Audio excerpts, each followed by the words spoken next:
সিনেমার কাহিনীকেও যেন হার মানিয়েছে শ্যামল মিয়ার অভিনয়। ছিলেন হত্যা মামলার আসামি, জামিন নিয়ে বের হয়েই লাপাত্তা তিনি। অবশেষে হাজির হন লাশ হয়ে। আদালতে দেখানো হয় তিনি মারা গেছেন। বিষয়টি বিশ্বাস করে খালাসও দিয়ে দেন আদালত। কিন্তু ভাগ্যের পরিহাস, অপর এক মামলায় গ্রেফতার হয় মৃত সেই শ্যামল মিয়া। ভয়ঙ্কর প্রতারণার ঘটনাটি ধরা পড়েছে নরসিংদীতে। আলামিন হোসেনের পাঠানো তথ্যচিত্রে মোহাম্মদ সোহাগ বিশ্বাসের রিপোর্ট।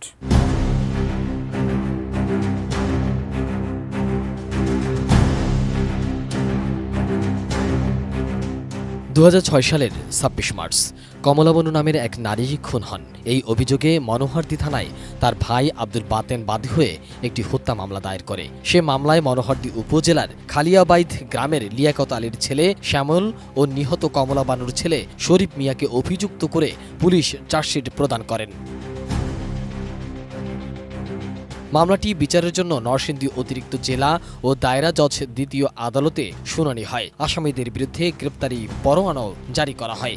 এরপর পুলিশ শ্যামল ও শরীফকে গ্রেপ্তার করে আদালতে সোপর্দ করে। পরে শ্যামল আদালত থেকে জামিন নিয়ে আর আদালতে হাজির হননি। পরবর্তীতে 2015 সালের 8 নভেম্বর নরসিংদীর অতিরিক্ত জেলা ও দায়রা জজ দ্বিতীয় আদালতে শ্যামলকে মৃত দেখানো হয়। এরপর 2024 সালের 20 মার্চ নরসিংদীর অতিরিক্ত জেলা ও দায়রা জজ দ্বিতীয় আদালত এ মামলার রায় ঘোষণা করেন। রায়ে বলা হয়, অভিযুক্ত প্রমাণ না হওয়ায় প্রধান আসামি শরীফ মিয়াকে খালাস দেওয়া হয়েছে। একই সাথে মৃত হওয়ায় খালাস পেয়েছেন শ্যামল মিয়াও। তবে রহস্য শুরু হয় 26 অক্টোবর অন্য একটি মামলায় শ্যামলকে গ্রেপ্তার করার পরে। নতুন করে আলোচনা শুরু হয় মৃত ব্যক্তি আবার গ্রেপ্তার হলো কিভাবে। আসামি শ্যামল আসলে একজন কুখ্যাত সন্ত্রাসী। সে হত্যা মামলা থেকে মৃত বলে আদালত থেকে খালাস নেয়। তার বিরুদ্ধে আরও 3টা মামলা 3/9/2024 মামলায় যখন মনোহরদী থানায় আমরা এজাহার করি, তারপর পুলিশ যখন তার বাড়ি থেকে তাকে অ্যারেস্ট করে, তখন গ্রামের সবাই এবং আমরাও জানতে পারি সে হত্যা মামলা থেকে সে মৃত বলে আদালত থেকে বেকরুজ খালাস। এটা শোনার পরে এলাকার একটা চাঞ্চল্য সৃষ্টি হয়েছে। এলাকার মানুষের আইনের প্রতি একটা বিরূপ প্রতিক্রিয়া সৃষ্টি হচ্ছে। এভাবে যদি চলতে থাকে তাহলে ভবিষ্যতে মানুষ আইনের পরে আস্থা হারাবে। আমরা এই ঘটনাটা জানতে পেরে খুবই দুঃখ প্রকাশ হচ্ছে এবং নরসিংদীবাসীর জন্য, বিশেষ করে আমাদের কৃষ্ণপুরবাসীর জন্য এটা খুবই আতঙ্কের। এবং দিন দিন আইনের প্রতি মানুষের যে শ্রদ্ধা ভক্তি ছিল সেটি আসলে তারা হারাচ্ছে। কারণ হচ্ছে যে তাকে মৃত দেখিয়ে একজন আসামিকে খালাস করে দেওয়া, এটা আইনের আমাদের দৃষ্টিকোণ থেকে আসলে খুবই দুঃখজনক ব্যাপার। আমি চাচ্ছি যে আসলে ওর সুস্থ তদন্তের মাধ্যমে ওর বিচার হোক। আমরা আসলেই এই বিষয়টা নিয়ে খুবই চিন্তিত, হতাশায় ভুগতেছি। কারণ নরসিংদী এরকম একটা বিচারাধীন জজকোর্ট যদি তদন্ত না করিয়া একজন জীবিত ব্যক্তির মৃত সাজাইয়া তারা খালাস দেওয়া হয়, এটা আসলে আমরা আসলেই বিভ্রান্তের মধ্যে পড়ে গেছি। অবশ্যই ন্যায় বিচার এবং যারা এই কাজটা করেছে তাদেরকে আইনের আওতায় আনতে হবে। বসুন্ধরা ডায়াপেন্ট এখন আরো উন্নত। এই হট এয়ার থ্রো টপশিট দ্রুত শোষণ করে সোনামণিকে দেয় কোমল অনুভূতি।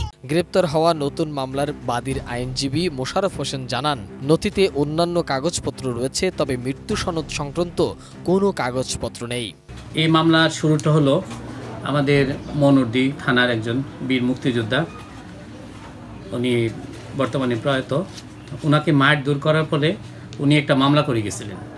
তো ওই মামলার মধ্যে যে মামলার নাম্বারটা হলো যায়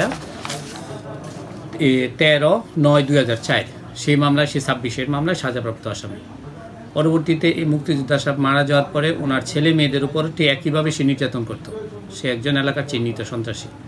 ওনারা বাধ্য হয়ে ওনার বিরুদ্ধে আরেকটা মামলা করেন 3/9/2024, যেই মামলায় মূলত আমি বর্তমানে আইনজীবী।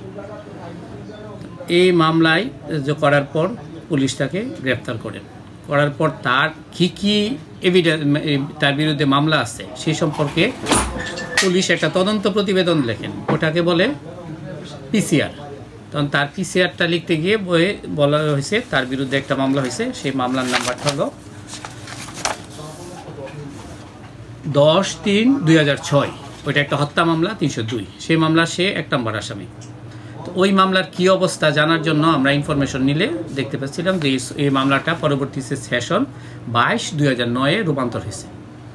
এই সেশন 22/2000 মামলার নথি তুলতে গিয়ে আমরা যেটা দেখলাম, যেই কারণে আমরা আশ্চর্য হয়ে গেলাম যে এই মামলায় তাকে 2015 সনে 42 নম্বর আদেশে তাকে বলা হয়েছে সে মৃত। তারপর আমরা তার মৃতের অবস্থা কিভাবে সে মৃত দেখার জন্য তার ইনফরমেশন স্লিপ দিলাম যে তার কোনো মৃতের প্রতিবেদন আছে কিনা। পরে ইনফরমেশন স্লিপে আসলো যে সে যে মারা গেছে এ সম্পর্কিত কোনো রিপোর্ট বিজ্ঞ আদালতের নথিতে নাই। তারপর আমরা এই ব্যাপারটা কোর্টের সামনে নিয়ে আসলাম যে আজকে একজন জীবিত আসামিকে মৃত দেখানোর ফলেই তার বিরুদ্ধে পরবর্তীতে আরও 4টা মামলা হয়েছে। এ ব্যাপারে মনোহরদী থানার ভারপ্রাপ্ত কর্মকর্তা ওসি মোহাম্মদ জুয়েল হোসেন বলেন, চলমান একটি মামলায় শ্যামলকে গ্রেপ্তার করার পর আদালতের মাধ্যমে জেল হাজতে প্রেরণ করা হয়েছে। তার বিরুদ্ধে হত্যাসহ 3টি মামলা রয়েছে। মৃত্যু ব্যক্তি আবার কিভাবে ফিরে এলো তা নিয়ে এলাকায় চাঞ্চল্যের সৃষ্টি হয়েছে। মোহাম্মদ সোহাগ বিশ্বাস, এটিএন নিউজ, ঢাকা।